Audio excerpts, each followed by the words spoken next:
Good morning. রুমের view দেখালাম তোমাদের। রুমের ভিউ দেখানোর পর এখন আমরা বেরিয়ে গেছি সাইট সিন করতে নাথুলা ছাঙ্গুলেকের ওইদিকে।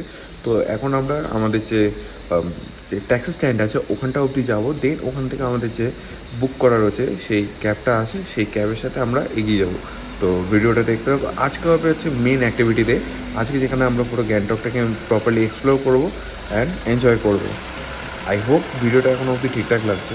আর আজকে ওয়েদারটা পুরো একদম ড্রিমি হয়ে গেছে, একদম ওপরে ফগ, এখানে গ্রিন অ্যান্ড চারিদিকে বৃষ্টি।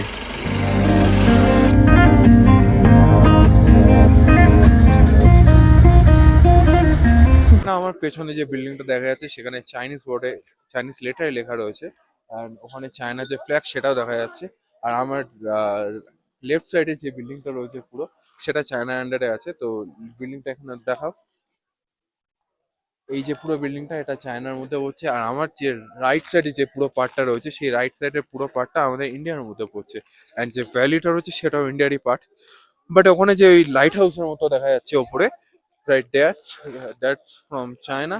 And here is their flag, red flag, Chinese flag. And এখানে চায়নার যে আর্মিরা রয়েছে তারাও রয়েছে, তারা গার্ড দিচ্ছে। আর এখানে photography allowed. So yeah, so far so good, so cold also. Nathula পাসের ঠিক একদম এন্ট্রেন্সে এই ক্যাফেটা রয়েছে। এটা পুরো totally own by our Indian army, and তাদের দ্বারা এখানে সব ফুড প্রিপেয়ার করা হয়। মাফিন রয়েছে, প্যাটিস রয়েছে, জিলাপি রয়েছে, পিৎজা, সামোসা, ব্রাউনি, অ্যান্ড আরও ওখানে অনেক রকম ডিশেস আছে। তো অবশ্যই টেস্ট করতে হবে। আমিও টেস্ট করলাম, এখানে ব্রাউনি নিয়েছি, ওখানে ভেজ রোল রয়েছে, ওগুলো নিয়েছিলাম। ড্যাম খেতে মানে যে অ্যালটিটিউডে রয়েছে 14,000 অ্যালটিটিউডে থাকার পরেও যে এরকম টেস্টি ফুড এখানে প্রোভাইড করা আছে, যেখানে অক্সিজেন অব্দি ঠিক মতো আসছে না, that's a big deal. But yeah, good, try করা যেতে পারে। ওকে, রাইট নাও এখন আমি বাবা মন্দিরে এন্টার করছি। যে এন্ট্রেন্স রয়েছে সেখান থেকে এগোচ্ছি, অ্যান্ড এখানে একটা লাইন রয়েছে।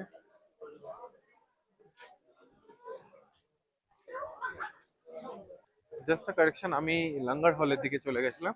অ্যাকচুয়ালি মন্দিরটা এন্ট্রেন্স হচ্ছে এইটা, দিস ওয়ান। বাহ, হোয়াট আ ওয়েলকাম। এই হচ্ছে এন্ট্রেন্স, এখানে জুতো রাখতে হয়।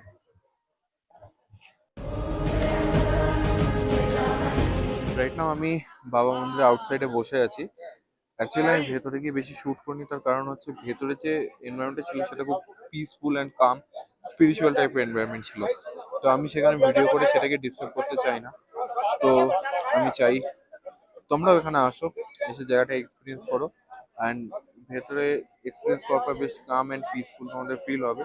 So yeah, recommended, must visit, recommended না, মাস্ট ভিজিট। তো তোমরা গ্যাংটকে আসলে অবশ্যই এখানে আসো, এক্সপিরিয়েন্স করো। অ্যান্ড দেখি এখন যদি ভান্ডারা চলে তাহলে ওখানকার যে সিনটা সেটাও একবার দেখানোর চেষ্টা করছি, কারণ আজকে ভালোই রাশ হচ্ছে, সানডেও আছে। তো সো গুড। আর ভেতরের প্রসাদ হিসেবে সুজি দিচ্ছিল সবাইকে, অ্যান্ড সেটা টেস্টি ছিল বেশ।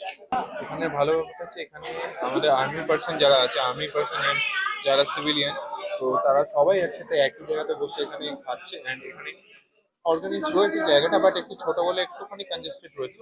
বাট ইয়া, তারা নিজেদের কাজ ভালোভাবে করছে, অ্যান্ড যে ভিড়টা রয়েছে সেটা প্রপারলি হ্যান্ডেলও করছে। সো লেটস ইট, অ্যান্ড তারপর নেক্সট লোকেশনে যাওয়া যাক। আর বাইরে বেরিয়ে বাইরে যে এখন অ্যাম্বিয়েন্সটা আছে সেটাও এক্সপ্লোর করেছি।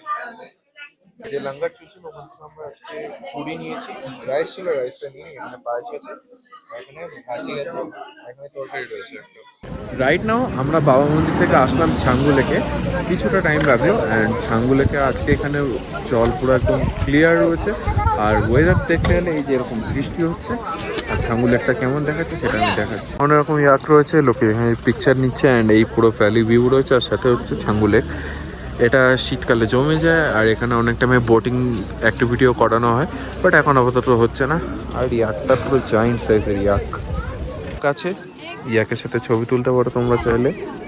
লেকের আদার সাইড আমরা এতক্ষণ এদিকে ছিলাম, এখন এদিকে আসলাম।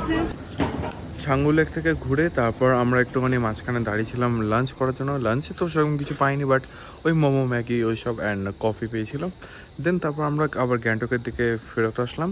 এসে আমাদের যে ফ্লাওয়ার শো স্ট্যান্ড থেকে তুলেছিল, ফ্লাওয়ার শোটা আবার আমাদের ড্রপ করে এলো, দিয়ে তারপর আমরা ওখান থেকে যে স্টেয়ার ছিল ওটা ধরে আমরা এগিয়ে আসলাম আমাদের হোটেলের দিকে। আমরা হেঁটে এসে একটু রিল্যাক্সে 10 থেকে 15 মিনিট টাইম লেগেছে। কেউ যদি না যায় ম্যাক্সিমাম 10 মিনিটের মধ্যে সে পৌঁছে যেতে পারবে। অ্যান্ড আপাতত আমার ইভিনিংটা এখানে শেষ হচ্ছে এইভাবে। তারপর ইভিনিংটাকে আবার সেকেন্ড পার্টে চালু করব, সেটা হচ্ছে গ্যাংটকের যে মার্গ আছে, এমজি মার্গ, সেখানে যাব একটু পরে। এখন গিয়ে একটু রেস্ট নেবো, রেস্ট নেওয়ার পর দেন ওখানে যাব, গিয়ে ওখানকার যে নাইট লাইফ সেটাকে এক্সপ্লোর করবো। রেস্ট দেখা যাক, এখন আগে হোটেলে যাই, গিয়ে ফট করে ফ্রেশ হয়নি, অ্যান্ড দেখা হচ্ছে কয়েক সেকেন্ডের মধ্যেই। ভাবলাম তোমাদেরকে বাইরের যে নাইট লাইফ সেটা দেখাবো, বাট এত পরিমাণে বৃষ্টি সেটা দেখাতে পারলাম না। জাস্ট একটা মোমোকে এখন এসেছি টেস্ট অফ টিভিতে। তো এখন টেস্ট অফ টিভিতে রয়েছে, আমরা এখন নিজেদের যে অর্ডার রয়েছে সেটা প্লেস করেছি। দেওয়া রয়েছে চিকেন ফ্রাইড রাইস, সাথে রয়েছে ক্রিসপি চিলি বোনলেস যেটা, আর সাথে আমরা নিয়েছি জাস্ট কোল্ড ড্রিঙ্কস। অ্যান্ড খাবারটা আসুক, দেন এদের যে প্রিপারেশনটা কেমন আর প্রেজেন্টেশন কেমন, সাথে টেস্ট কেমন, সেটাও আমি দেখাচ্ছি। অর্ডারটা চলে এসছে, এটা হচ্ছে চিকেন ফ্রাইড রাইস অ্যান্ড এটা হচ্ছে crispy chicken, sorry chicken chilli semi gravy এটা। অ্যান্ড এটাকে এখন আমরা শেষ করবো। খাবারটা এখন টেস্ট করলাম, আমরা যেমন কলকাতাতে খাই যেসব চিলি চিকেন যেমন ট্যাঙ্গি হয়, this not so much tangy. And fried রাইসও যেটা আছে সেটা খুব ব্ল্যান্ড খেতে, খুব একটা মানে স্পাইসি ওরকম না, বহুত ব্ল্যান্ড।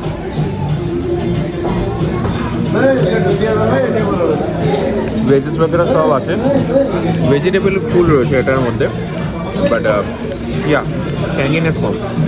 ফাইনালি আমরা টেস্ট অফ টিপ দিয়ে খাওয়া দাওয়া শেষ করলাম। এখন আমরা যেটা হোটেল থেকে ব্যাক করছে, দেখতেই পাচ্ছি কেমন লেভেলে বৃষ্টি হচ্ছে, পুরো ভিজে একাকার কাণ্ড। বাট এই রেনকোট টাইপের যেটা এটা রয়েছে বলে এটা একটু সেফটি, বাট ইয়া মজা তো লাগছে এরকম বৃষ্টির মধ্যে ভিজছি অ্যান্ড এরকম স্ট্রিট দিয়ে ওয়াক করে যাচ্ছি। আর সবথেকে বড় কথা, এই স্ট্রিটগুলো খুবই অর্গানাইজ অ্যান্ড পরিষ্কার, যেটা আমাদের আমরা নিচে যারা থাকি মানে কলকাতা বা মেট্রো সিটিতে যারা রয়েছে তাদেরকে এটা শেখা উচিত। লাইক আমি যদি দেখাই, এই হচ্ছে স্ট্রিট অ্যান্ড তাদের পার্কিং এরকম সুন্দর এক লাইনে রয়েছে, প্রত্যেকটা খাবারের দোকানও রয়েছে, তারাও নিজেদের জিনিসপত্র বিক্রি করছে, কিন্তু স্ট্রিট এতটা পরিষ্কার।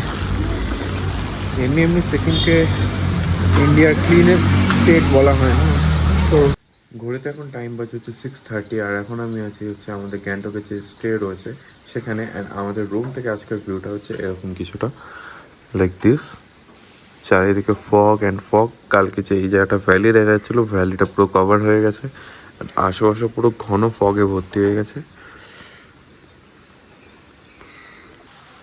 গুড মর্নিং, এখন ঘুরতে বাজে হচ্ছে 8:16, আর এখন আমি রয়েছি ঠিক মেল রোডে যাওয়ার রাস্তাটাতে। এখন আমি সকালবেলায় বেরিয়েছি একটুখানি ব্রেকফাস্ট খেতে অ্যান্ড মর্নিং টাইমে মেল রোডকে এক্সপ্লোর করতে। কাল রাতে আমি যেটা বলতে বলতে থেমে গেছিলাম সেটা হচ্ছে যে আমরা এখানে যেমন দেখছি যে পার্কিংগুলো এত অর্গানাইজ সুন্দরভাবে রয়েছে, সেটা আমাদের শহরেও মেনটেন করা উচিত, তাহলে আমাদের যে শহর সেটা আরও ডেভেলপ করতে হেল্প করবে। অ্যান্ড এই বলতে বলতে আমার ফোনের স্টোরেজ ফুল হয়ে গেছিলো। সো ইয়া, ওই আর কি, সারাক্ষণ কন্টেন্ট শ্যুট করলে নিজের ছবি রাখারও জায়গা থাকে না, হোয়াট এভার। বাট এখন বেরিয়েছে, এখন একদম গোজু ওয়েদার হচ্ছে। কালকে যেমন খুব বেশি বৃষ্টি হচ্ছিলো, আজকে ততটাই একদম চিল ওয়েদার রয়েছে। আমি জাস্ট এরকম একটা র্যান্ডাম ক্যাজুয়াল গেটআপে বেরিয়ে গেছি, আর মেল রোড পুরো এখন ফাঁকা, সুন্দর লাগছে, আর বেশি ক্রাউড ভাল লাগে না। সো ইয়া, একটু যাই আগে, গিয়ে দেখি মেন ওই দিকটা হালচাল কী আছে। এখন আমি এসে বসেছি হচ্ছে মেল রোডের যে চৌমাথাটা আছে, চৌমাথা এখানে বলবো না, একটা টার্নিং পয়েন্ট টাইপের যে আছে এটা, এখানে যে এই ফ্লাইওভার অ্যান্ড এই যে পুলিশ, যে ট্রাফিক পুলিশের বুথটা, ঠিক এই সামনেই এই বসার জায়গাটা আছে রাইট সাইডে। তো এখানে বসে রয়েছে এই যে পিৎজা হাট, উল্টো দিকে এই বসার জায়গাটা এখানে। তো এখানে এরকম বেশ কোজি একটা এনভায়রনমেন্ট, এখানে সুন্দর গার্ডেন টাইপের করে রাখা রয়েছে। আর এদিকে রয়েছে আমাদের গ্যাংটক পুলিশের বুথ, অ্যান্ড এদিকটা ঠিক এই জায়গাটা দিয়ে লেফট সাইড হচ্ছে only for cars and right side হচ্ছে direct entry to Mall Road. ওয়েদারটা এতটাই সুন্দর রয়েছে, না আমার ঠান্ডা লাগছে না গরম লাগছে, এত পিসফুল ওয়েদার। মাস্ট রেকমেন্ডেড, তোমরা গ্যাংটকে আসো। তোমার এরকম ইয়াং এজে কেউ একজন বলবে যে বৃষ্টির টাইমে চ পাহাড়ে যাই, ইউ মাস্ট সে ইয়েস। কারণ পাহাড়ে গরমের টাইমে একরকম ওয়েদার পাবে, শীতকালে আরও ভালো পাবে, বর্ষাকালে বেটার পাবে। তো এক একটা টাইমে এক এক রকম ওয়েদার, তো তোমাদের প্রত্যেকটা ওয়েদারই এক্সপিরিয়েন্স করা উচিত, দেন ফাইন্ড আউট করতে হবে তোমার কোনটা সুইট হবে। অ্যান্ড এই ছিল আমার মোটামুটি দুদিনের অনলি গ্যাংটক ট্রিপ। এই ট্রিপটা বেশ ভালো লাগলো, আর আমি চাইবো আরও নতুন নতুন ভিডিওস আনতে। অ্যাকচুয়ালি মাঝখানে কিছু একটা প্রবলেমের জন্য সেটা আমি একটা জায়গাতে ব্লগ বানিয়েছিলাম, কিন্তু সেই ব্লগটা এন্ডিংয়ের টাইমে এমন একটা প্রবলেম হয়ে যায় যার জন্য টোটালি আমি পুরো ডিসকানেক্টেড থাকি সোশ্যাল মিডিয়া থেকে। তো তো ওইসব আমি এখন শেয়ার করতে চাইছি না, কারণ এখানে লোকে এন্টারটেন করতে আসে আর তোমরা নিজেদের মাইন্ড ফ্রেশ করতে আসে। এখানে আমি আমার দুঃখ শোনাতে চাই না। সো ইয়া,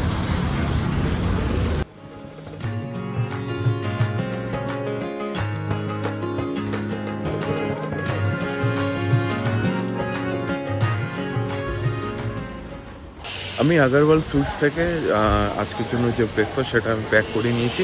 এখন আমি যাচ্ছি হোটেলের দিকে। অ্যান্ড কিছু এখানে স্ট্রিট ফটোগ্রাফি করছিলাম। ওকে ওকে, শর্টস হচ্ছে, আমি বলবো না খুব বেশি ভালো এসছে। কালকে যেমন ভালো এসেছিলো অনেকগুলো পিকচার, বাট আজকে ওকে ওকে এসছে। তো ইয়া, বেশ ভালো লাগলো মর্নিং টাইমে এখানে একটু ওয়াক করে। আমাদের ওখানে কলকাতাতে এরকম পিস পাওয়া যায় না। অ্যাকচুয়ালি ওয়েদারটা আই গেস ওখানে আমাদের ফেভারে থাকে না, বাট ইয়া ভালো লাগলো। হোটেলের দিকে যাই, ব্রেকফাস্টটা ফিনিশ করি, দেন প্যাকিং করে আমাদের যেতে হবে SNT বাস স্ট্যান্ড। ওখান থেকে আমাদের বাস আছে শিলিগুড়ির জন্য।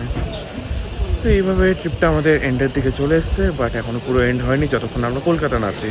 তো কলকাতা নামি দেন আবার তো কথা হবে। রাইট নাও আমরা ক্যাব করলাম, ক্যাব করে এখন চলে এসেছি SNT বাস স্ট্যান্ডে। অ্যান্ড এখানে এই পেট্রোল পাম্পটা আছে। অ্যান্ড এখানে সব রকম SNTর মানে সিকিম ন্যাশনাল ট্রান্সপোর্ট যেটা, তাদের এই বাসগুলো আছে, নন AC বাস। অ্যান্ড এখানে রয়েছে AC বাসও আছে। আর এখানে NBSTCরও বাস আছে, যেটা আমাদের ওয়েস্ট বেঙ্গল সরকারের ওন করা। আর এখানটায় তাদের হেডকোয়ার্টার বলা যেতে পারে। আর এখানে রয়েছে এই বাসগুলো। আর আমাদের বাস রয়েছে এইটা, যেখানে লোকেরা দাঁড়িয়ে আছে। অ্যাকচুয়ালি এখন সবে 11:15 বাজে। আমাদের বাস হচ্ছে 12:15। তো 12:15 হলো তখন বাসটা ছাড়বে, তার আগে আগে ওপেন করবে। এখনও ওপেন করেনি। তো আমরা এখন, এটা হচ্ছে ওয়েটিং এরিয়া আছে এই জায়গাটাতে। ওয়েট, এইটা যেখানে ticket counter and waiting area দুটো একসাথেই রয়েছে। এই যে এখানে পুরো টিকিট কাউন্টার রয়েছে। এই টিকিট কাউন্টারে যে তোমরা টিকিট নিতে পারো। আর এটা রয়েছে আমাদের ওয়েটিং এরিয়া। আর এই রয়েছে এখানে পার্কিং এরিয়াটা। তো এখানে আমরা এখন ওয়েট করবো, দেন তারপরে বাস আসবে, আমরা বাসের দিকে যাবো। এখন বাজে 8টা। আর এখন আমি চলে এসেছি শিলিগুড়ি স্টেশনে, কারণ আমাদের যে ট্রেনটা করে আমরা প্রত্যেকবার জার্নি এন্ড করি সেই ট্রেনটা এবার নিয়েছি, সেটা হচ্ছে কাঞ্চনকন্যা এক্সপ্রেস। অ্যান্ড সেই কাঞ্চনকন্যা এক্সপ্রেস জাস্ট এক্ষণে ঢুকছে। এখন আছি আমি নোয়াপাড়া স্টেশনে। আমরা দক্ষিণেশ্বরে নেমে গেছিলাম। আমাদের কাঞ্চনকন্যা দক্ষিণেশ্বরে তো হল্ট দেয়। তো আমরা শিয়ালদহ না গিয়ে দক্ষিণেশ্বরে নেমেছি। নেমে ওখান থেকে মেট্রো নিয়ে আমরা এখন নোয়াপাড়াতে আছি। নোয়াপাড়া থেকে আমরা আবার মেট্রো নেবো হচ্ছে টুয়ার্ডস এয়ারপোর্ট। তো আমরা ওই মেট্রো নিয়ে মোটামুটি চেষ্টা করছি 8টা থেকে 8:10-এর মধ্যে পৌঁছে যাবো। তাহলে আমরা রাত 8টায় ছিলাম হচ্ছে শিলিগুড়িতে, আর আজকে সকাল 8টায় আমি আমার বাড়ির এখানে ঢুকে যাচ্ছি। তো মানে পুরো 12 ঘন্টার জার্নির মধ্যে পুরো কমপ্লিট আমাদের। সো ইয়ার, সো ফার সো গুড। আগে যাই জার্নিটা কমপ্লিট করি।